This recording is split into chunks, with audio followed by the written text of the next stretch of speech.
Hey, it's Sammy, and this is my second historical aviation video. Getting this done at the ripe time of 9:25 p.m.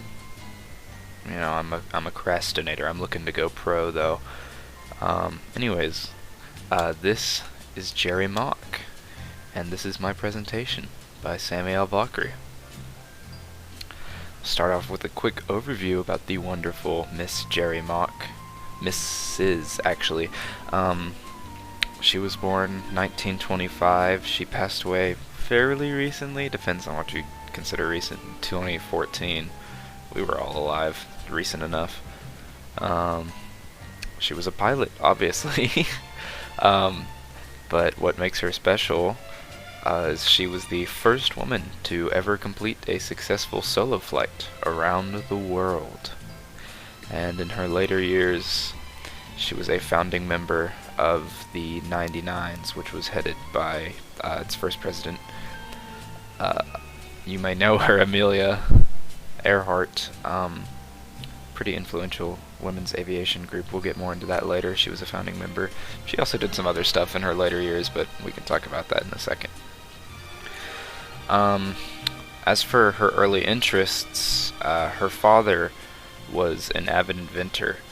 That's not her father in the picture, but anyways, he was an avid inventor and aviator, and he sparked her interest in flight.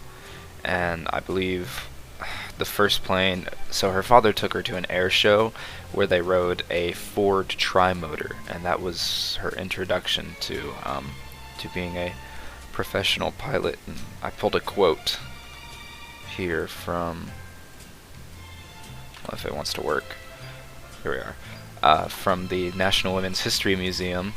Yeah, like I was saying, Jerrie Mock first flew at 5 years of age in a Ford tri-motor. And later on, obviously, past her being 5, she became one of the first women aeronautical engineering students at Ohio State University, which is pretty interesting. So she clearly had an interest in this for a long time. And interestingly, she took her first flying lessons at 32. So this was her plane, the lesser-known Spirit of Columbus. While not quite as iconic as Charles Lindbergh's Spirit of St. Louis, Mock's humble Cessna 180 did its job very well. She was successful. Including numerous stops for rest and also refueling, Mock flew nearly 23,000 miles in the aircraft. And the whole flight was riddled with mechanical issues, weather issues, honestly, you name it, there was an issue with it. I pulled a couple. There's a lot to pick from, but I just pulled a couple. Oops. 1 second. This is a few. This is from the book The Jerrie Mock Story, The First Woman to Fly Solo Around the World by Nancy Ropem. Here's a couple. I'll read them for you. The next day, 50-mile-per-hour winds, ice, and squalls were predicted. The trip to Tunis, the capital of Tunisia, would be nearly impossible in the little Cessna. This was a very long trip. These are just a couple examples of problems she ran into. Another one is the wire, 100 feet long, her radio wire, unraveled and hung below the plane, but the radio stayed silent. She had issues with her radio. She had issues with just about everything in the plane. It says, as she flew over the whitecaps of the endless ocean, sleeping was not an option. She placed a mask over her nose and mouth to breathe in pure oxygen for every 10 minutes, or 10 minutes every hour. This was while going over the ocean, obviously. This was much more difficult back then. I believe this flight was 1964. Don't quote me on that. I didn't write it down. Oops. Alright, post-flight. She lived a very long and healthy life.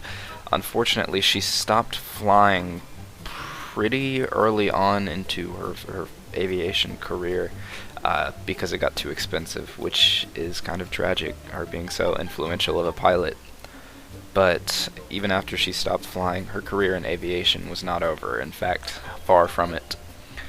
She was a founding member, like I mentioned earlier, of the International Organization of Female Pilots, the 99s.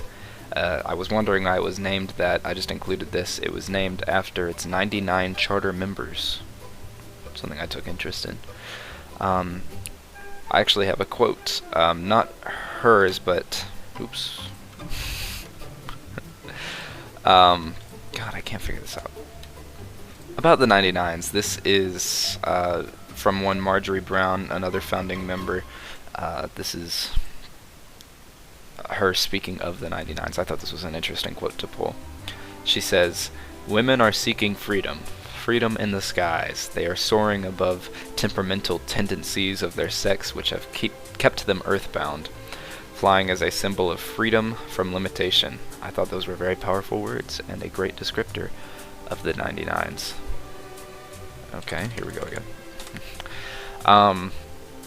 Yeah, into her very late years, she continued to be an advocate for female pilots everywhere, until she unfortunately died in September of 2014 of natural causes at the age of 88. So she lived a very long and prosperous life, and she continued to inspire and advocate for female pilots around the globe, which I think is pretty amazing.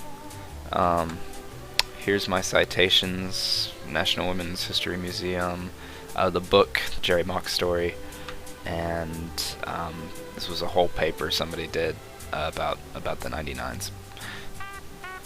Alright, yeah, thanks for watching, guys. See you next time.